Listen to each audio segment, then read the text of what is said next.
Назад во студиото, како што најавим колешката Сашка, продолжуваме со тема 1, а тема 1 е изборен законник и предлог закон за една изборна единица. Со мене во студиото е господинот Павле Трајанов, лидер на Демократски сојуз и предлагач на овој закон. Добро утро, благодарам што дојдовте во студиото на утрински брифинг. Предлог законот за една изборна единица е претежно барање на помалите политички партии веќе некое време. Вие вчера го поднесовте овој предлог закон. Што очекувате од актуелниот состав во собранието? Ве прашувам и за власта и за опозицијата. Очекувате ли да има интерес со оглед на тоа дека знаеме дека на големите партии не им одговара многу една изборна единица? По долго време околу оваа тема се расправа. Демократски сојуз подготви елаборат за изборните модели и во Европа и сега во светот се покажа дека пропорционалниот модел со една изборна единица е најефикасен и со најдемократски елементи, затоа што при изборот парламентарниот состав е реален, објективен одраз на определбата на граѓаните. Овој трет пат го поднесоме законот, ваков закон, бидејќи претходно кога бев во парламентот подготвив закон, го доставиме до пратениците, меѓутоа тогаш кај парламентарното мнозинство ВМРО-ДПМНЕ немаше таква определба за да Македонија биде една изборна единица. СДСМ тогаш поддржуваше како опозиција, меѓутоа тие или не беа во парламент, бойкотира или нема таков капацитет за да променат нешто во парламентот. Пред неколку години повторно го доставив законот до парламентот.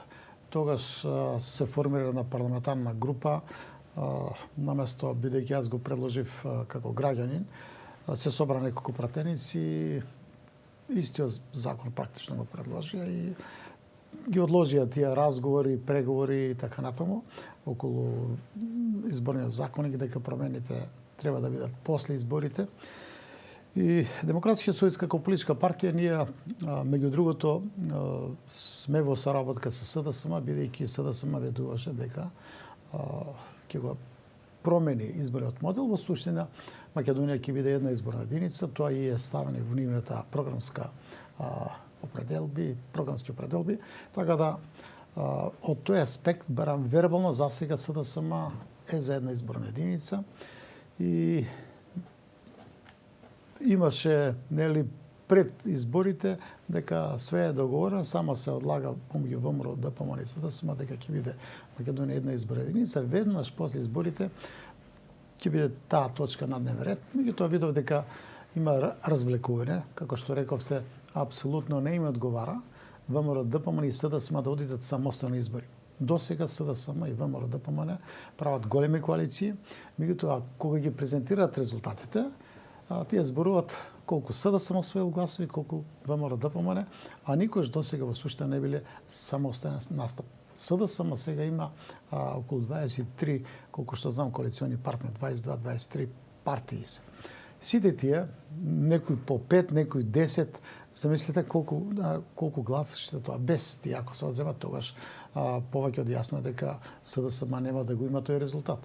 И ВМРО исто така има коалициони партнери, тие додуша сега падна усмисла на тоа нивните коалициони капацитети се намалија, бидејќи веројатно проценките биле дека можат самостојно и помал број на партии има со нив, но се покажа дека тоа како што досега се тврдеше дека на Балканот победат само коалиции, дека ВМРО, ДПМН многу малку освои во една исклучително сложена тешка состојба 44 пратеници.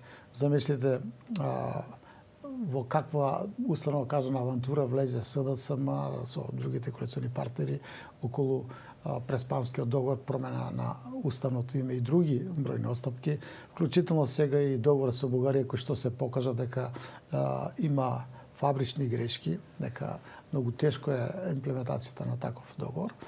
И во една таква состојба ВМРО ДПМН да не може да биде во предност, бидејќи тие во суштина беа против Преспанскиот договор, но очекуваа тоа одговорноста околу потпишувањето на договор со Грција да преземе друг и исти начин се однесуваше како неа демократија во Грција.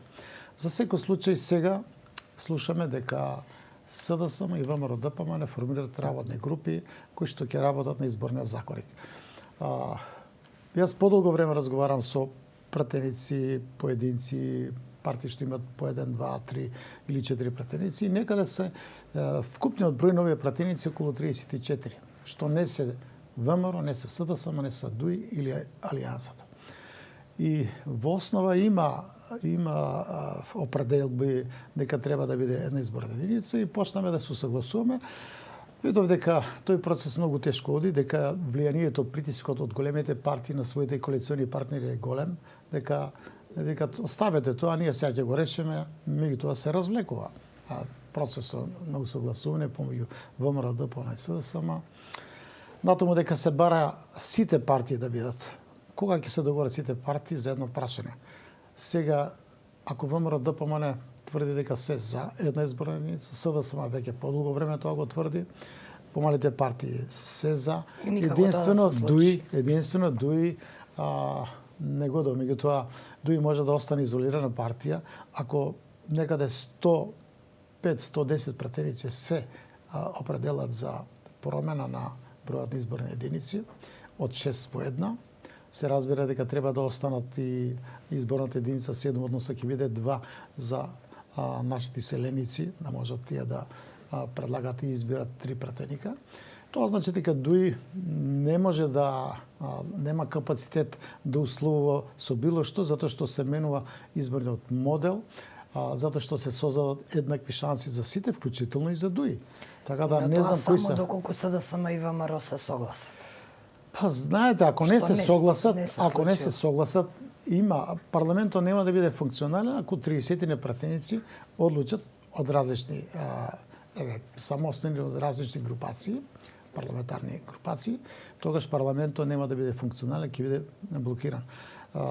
Само во рамките на коалицијата која што ја предводи СДСМ, ние имаме повеќе од 10 пратеници. Без тие 10 пратеници не може да функционира парламентарно мнозинство. Тоа значи дека СДСМ ако имат став договор промеѓу партиите, ќе мора да се прилагоди сепак во суштина не ќе може да функционира парламентарно мнозинство и не може да работи владата практично. А од друга страна исто не може да се направи ново мнозинство, бидејќи ќе има пратеници и од другата страна. Тоа е предпоставка да имат цврста, јасна определба помалите политички партии дека сега е историска шанса да се направи пресврат. Не само во интерес на партиите. Што значи една изборна единица? Зборуваме дека ќе имаме реален одраз на парламентот, на определбата на граѓаните. Ќе имаме процес на демократизација на државата, јакне на одговорноста и што е битно, ќе се покренуваат круцијални прашања кои можат да се решават преку согласување. Инако ние во суштина, тоа сум го зборал повеќе пати во Македонија, имаме еднопартски систем. Треба да се демонтира овој систем, овој еднопартски систем, за да се демократизира состојбите, односите во државата, да јакне правната сигурност. Инако вака ако продолжиме да се менуваат ВМРО и СДСМ, моќта на партиите што се на власт е огромна. Значи се зависи од партијата на власт. Зборувам дали е ВМРО, дали СДС. Нема разлика во начинот на остварување на власт. Апсолутно нема. Лидерот на партијата која станува председател на владата има апсолутна моќ во сите процеси. Моќта е огромна во извршната власт, во законодавната, бидејќи тој дава или партијата дава насоки на парламентарно мнозинство како да гласа. Натаму исклучително е големо влијанието, бидејќи не само ради тоа што власта сака да ја контролира и судската власт, но самите судии веднаш ја менуваат страната и тие чекат инструкции, насоки како некои случаи да ги решават, што се крупни случаи. Така да тој систем, вака како што е компонирана нашата држава, мора да претреби на системски промени, да јакне самостојноста на институциите, и одговорноста. Имаме исклучително силна партизација. 30 години се вработуваат само партиските кадри. И по правило се тука најнеспособните. Да не кажам подруг остар збор, најнеспособните се во партиите, бидејќи клиентелизмот е развиен. Ако сакаме ние да направиме промени, ако сакаме да имаме ефикасна борба против корупцијата, против криминалот, зборуваме, сите анкети покажуваат дека сме високо криминализирана држава, дека не постои систем, ефикасен систем за борба против тешките облици на криминал. Не постои, бидејќи партијата што е на власт ги штити партиските кадри. Второ, влијае, ги демотивира институциите со закон определени да го откриват криминалот, да го гонат криминалот, се под директно влијание. Во една ваква сложена состојба, партијата што му одлучува и селектира кој ќе биде гонет, кој не, тогаш расте криминалот, расте корупцијата. И сега тие две работи се клучни. Силната партизација и високиот степен на криминализација, тие полека ни ја јадат државата. Разорно делуваат врз институциите, не функционира системот. Без разлика што ние, јас од позиција сега можам како дел од парламентарно мнозинство да зборам дека се функционира совршено. Меѓутоа, кога ќе излезете на улица, тоа не го прифаќаат граѓаните, револтирани се дека не може да си го стварат основните права, мора да барат некакви линкови, врски, партиски, за да остварат Треба да ни порасне малку професионализацијата, мислам, во секоја сфера. Каков е вашиот став за гласањето со отпечаток со прст? Еве сега видовме премиерот рече дека има пари, го задолжиле Министерството за финансии до локалните избори, ќе ги набават овие потребни апарати. Каков е вашиот став за ова? Сите анализи што ги прават наблюдувачите на изборите, вклучително и ОПСЕ, ОДИХР, укажува дека има бројни неправилности. Се подобрува изборниот процес, неспорно, меѓутоа има можности за повторно за фалсификување на изборите во некои места. Некои места, избирачки места се недопиралеви за контрола. Тоа треба да се промени. Јас сум бил наблюдувач во Тетовскиот регион. Една иста особа 5 пати, 6 пати, 7 пати гласа со лична карта од друг. Поготово жените тоа го прават. Овој апарат ќе ги намали тие. Па би требал да исклучи еден ако гласа еднаш, не може втор пат да гласа. Значи сепак овие автомати ќе гарантираат. Значи малку ништо не е совршено, меѓутоа прво превентивно ќе делува дека ако дојде некој веќе што гласал или ако не е тој, системот ќе го исфрли. Ако дојде со отисок, ќе даде отисок, а носи друга лична карта, системот треба да го отфрли. Значи треба, не знам дали сме ние подготвени, на тоа треба се работи, се направи проект како тој ќе функционира. И во МВР евиденцијата на папиларни линии што се води, не знам дали е функционално и дали може таков капацитет, бидејќи ќе има многу проверки едновремено како ќе функционира тоа. Значи тие работи треба многу навреме да се почнат подготовките, да работат експерти, тоа да биде функционален, тој систем да функционира, за да не се блокира и после тоа нема да се признат резултати од изборите. Ако има можност да некој да го хакира системот, баш како што го направија за претходните избори при пресметката на гласачите, и тоа остави исто темна дамка на изборните резултати, односно на сумирањето на изборните резултати. Не знаеме што се случува, затоа што се покажаа гласови, не знам, од Дуи во Струмица или, не знам, Ново село. Тоа значи дека овој систем треба да профункционира, да има пробен период, да видиме како ќе функционира, и ако има недостатоци да се отстранат.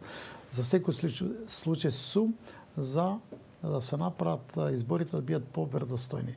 Значи да нема приговори дека се, не знам, наместени, фалсификувани. И нека другите недостатоци што се околу изборниот процес, околу купување на гласачи, дали тоа преку државни институции, социјална помош, сега не знам, вирус ситуацијата, помош на друга структура, на угостители, на сите фирми. Тоа во една ваква состојба исто така е податливо за прибирање на гласови. Ама тоа зависи сега од здравствената состојба. Тоа не може да го елиминираме. Демократски сојуз на предстојните локални избори? Ние сме прва политичка партија пред месец дена што направивме јавен повик да се кандидират кандидати за градоначалници надвор од партијата. Не мора да бидат членови партијата. Да имат до август месец време да ги анализираат состојбите и да подготват изборна програма. Тоа исто го направи за носители на советнички листи и советници. И тој процес сега ќе го динамизираме преку јавноста, преку објавување на јавниот повик во медиумите, на социјалните мрежи, се со цел да се јават добри кандидати. Значи, по правило, партијските кандидати се, може би, условно кажано, полошо од некој што не е партиски определен, а може да биде добар градоначелник. Ние сакаме тоа да го потикнеме, да се јават кандидати и ќе се подготвуваме, во суштина, започнаме со подготовки за локалните избори. За сега немаме ние став како ќе одиме. Ќе видиме прво да изборниот модел. Ако бидат со отворени листи, советничките листи ако бидат отворени, тогаш мислам дека губи смислата на коалицирање. Многу тешко ќе биде да водиме ние Демократски сојуз кампања во коалиција, каде што коалицијата ќе води поголема политичка партија, да не прejudicираме. Како ќе водиме кампањата за нашите кандидати на советничките листи, ако тамо прв на листата ќе биде прва партија, ќе биде водечката партија, ние треба да отвараме расправа или условно кажано да ја дискредитираме партијата или кандидатите на партијата дека тие се полоши за разлика од нашите на Демократски сојуз. Многу тешко ќе биде тоа, зборам со поголема партија, а помали партии може да се здружуваат и тогаш отворените листи ќе функционират, бидејќи нема да има водечка партија која што е препознатлива, присутна, каде што е развиен клиентелизмот. Јас во оваа прилика само сакам да укажам на една работа. Во Македонија многу се форсира на бројност на членови на партиите. Ние досега од 21 година колку што постои Демократски сојуз имаме над 34.000 што се зачлениле. Колку се активни сега, треба да се ревидира членството, да се обнува. Но повикување, значи на масовност на партијата, тоа е класичен клиентелизам. Секогаш партиите што се на власт полесно вклучуваат нови членови заради вработување, добивање тендери и така натаму. Во Македонија треба помали политички партии да не ги финансира државата, зашто да бидат на терет. Нека се финансират од членовите. Ако партија има 100.000 членови, каква е смислата да бара 2-3 милиона евра од државата? Значи сум помали политички партии, зборам по членство, и да нема финансиран страна на државата. Господин Тренов, не истече времето, но мора да го слушнам вашиот став за уште една тема, а тоа е она што е актуелно во последниве 2 дена, етничка припадност во лична карта. Премиерот и председателот не се на иста линија по ова прашање. Каков е вашиот став? Треба или не треба? Во се има околу 20 на држави во светот кои што имаат етничка припадност. Значи, Демократскиот сојуз го отвори ова прашање. Имаме ние граѓански концепт. Во центарот на вниманието треба да бидат правата на граѓаните. Сум против тој белег да се стави во личната карта. Етничка припадност. Значи тоа ќе води кон натамошни подолби, поларизација, расправи. Мислам дека не треба да ги следиме европските трендови. Тој податок никаде не се става. Значи, ние направивме како партија анализа, компаративни искуства и затоа го отвориме тоа прашање и се отвори дискусија. Значи, благодарение на тоа што ние го покренаме тоа прашање, има дискусија. Бројни експерти, невладени организации за заштита на човекови права. Сите се против тоа. Тој политички договор што сега го правиле СДСМ и БЕСА, или сега што ВМРО ДПМ од не знам од кои причини исто прашање го користи, наводно Грција ќе биде против, значи не е од добри намери дека тоа е добро. Нема потреба во документ за лична идентификација да стои етничката припадност и мислам дека тој став ќе провлада во јавноста и од ова лудорија, мислам дека будилаштина е класична, треба да се повлечат партиите тоа да не го прифатат. Дури владата веќе има став негативно околу прашање и мислам дека премиерот Заев не вели така. Па добро, он искажува партиски став на партијата, бидејќи имале начален договор со БЕСА. Но јас верувам дека има капацитет СДСМ да увиде дека тој договор ќе биде на штета на единството, на добрите меѓуетнички односи. Што има тоа врска да пишува некој дека е македонец, албанец во лична карта. И поготово што тоа е облигаторно. Мора да се искажеш. Кој е тој систем што предизвикува начин на искажување на етничката припадност? Како може тој да ме присили да јас да кажам што?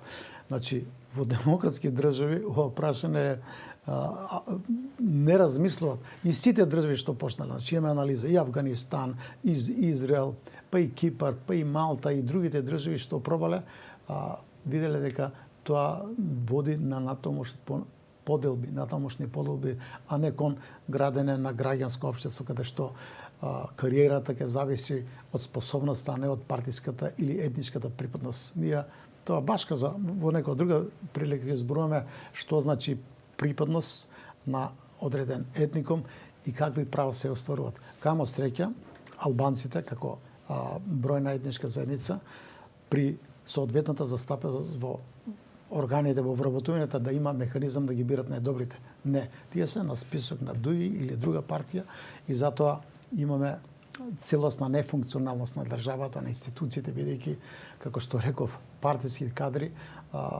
го разоруваат целокупниот систем од државата на штета на економскиот, на демократскиот развој. Господин Трајанов, благодарам што денеска бевте гостин во утрински брифинг. Благодарам за можноста. Се разбира дека повеќе време ни треба, но во друга прилика. Секако, отворени се нашите врати и имате отворена покана во секое време.